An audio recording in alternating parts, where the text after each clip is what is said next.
যদি আর বাঁশি না বাজে। বন্ধুগণ, আপনারা যে সওগাত আজ হাতে তুলে দিলেন, আমি তা মাথায় তুলে নিলাম। আমার সকল তনুমন প্রাণ আজ বীণার মতো বেজে উঠেছে। তাতে শুধু একটি মাত্র সুর ধ্বনিত হয়ে উঠেছে, আমি ধন্য হলুম, আমি ধন্য হলুম। আমায় অভিনন্দিত আপনারা সেই দিনই করেছেন যেদিন আমার লেখা আপনাদের ভালো লেগেছে। বিংশ শতাব্দীর অসম্ভবের সম্ভাবনার যুগে আমি জন্মগ্রহণ করেছি। এরই অভিযান সেনাদলের তুর্য বাদকের একজন আমি। এই হোক আমার সবচেয়ে বড় পরিচয়। আমি এই দেশে এই সমাজে জন্মেছি বলেই শুধু এই দেশেরই এই সমাজেরই নই, আমি সকল দেশের সকল মানুষের। কবি চায় না দান, কবি চায় অঞ্জলি, কবি চায় প্রীতি। কবিতার দেবতা সুন্দরের প্রকাশ। সুন্দরকে স্বীকার করতে হয় যা সুন্দর তাই দিয়ে। সুন্দরের ধ্যান, তাঁর স্তবগানই আমার ধর্ম। তবু বলছি, আমি শুধু সুন্দরের হাতে বীণা, পায়ে পদ্ম ফুলই দেখিনি, তাঁর চোখে চোখ ভরা জলও দেখেছি।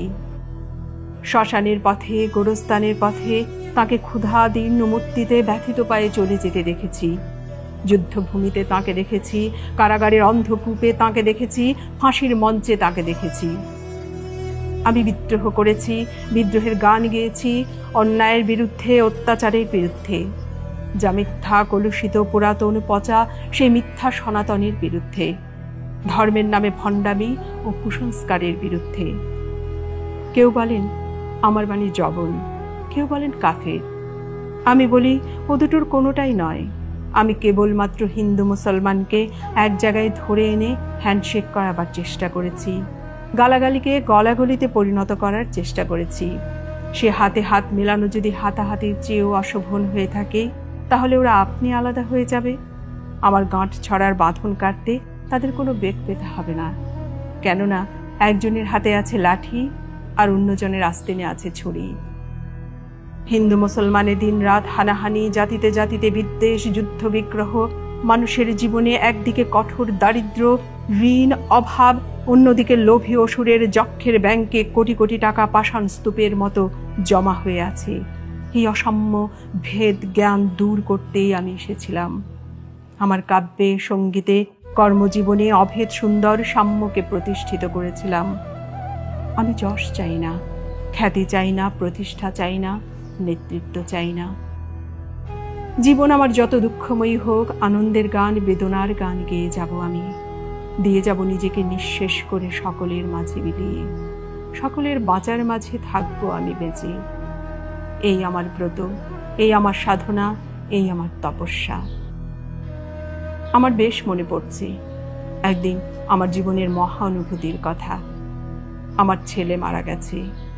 আমার মন তীব্র পুত্রশোকে যখন ভেঙে পড়ছে, ঠিক সেই দিনই, সেই সময় আমার বাড়িতে হাসনাহেনা ফুটেছে।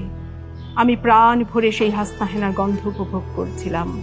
আমার কাব্য, আমার গান, আমার জীবনের অভিজ্ঞতার মধ্য থেকে জন্ম নিয়েছে।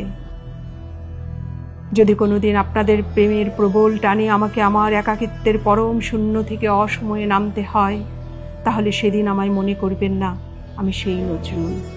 সে নজরুল অনেকদিন আগেই মৃত্যুর খিড়কি দুয়ার দিয়ে পালিয়ে গেছে। মনে করবেন পূর্ণত্বের তৃষ্ণা নিয়ে একটি অশান্ত তরুণ এই ধরায় এসেছিল। অপূর্ণতার বেদনায় তারই বিগত আত্মা যেন স্বপ্নে আমাদের মাঝে কেঁদে গেল। যদি আর বাঁশি না বাজে, আমি কবি বলে বলছি নি, আমি আপনাদের ভালোবাসা পেয়েছিলাম সেই অধিকারেই বলছি। আমায় আপনারা ক্ষমা করবেন, আমায় ভুলে যাবেন। বিশ্বাস করুন, আমি কবি হতে আসিনি, আমি নেতা হতে আসিনি। আমি প্রেম দিতে এসেছিলাম, প্রেম নিতে এসেছিলাম।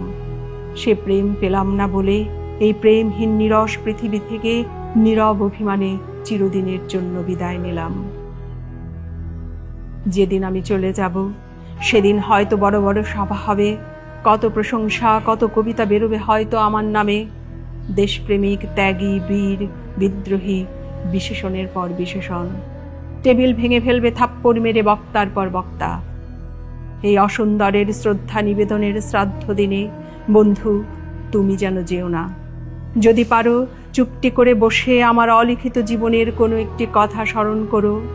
তোমার ঘরের আঙিনায় বা আশেপাশে যদি একটি ঝরা পায়ে পেশা ফুল পাও, সেইটিকে বুকে চেপে ধরো, বলো, বন্ধু, আমি তোমায় পেয়েছি।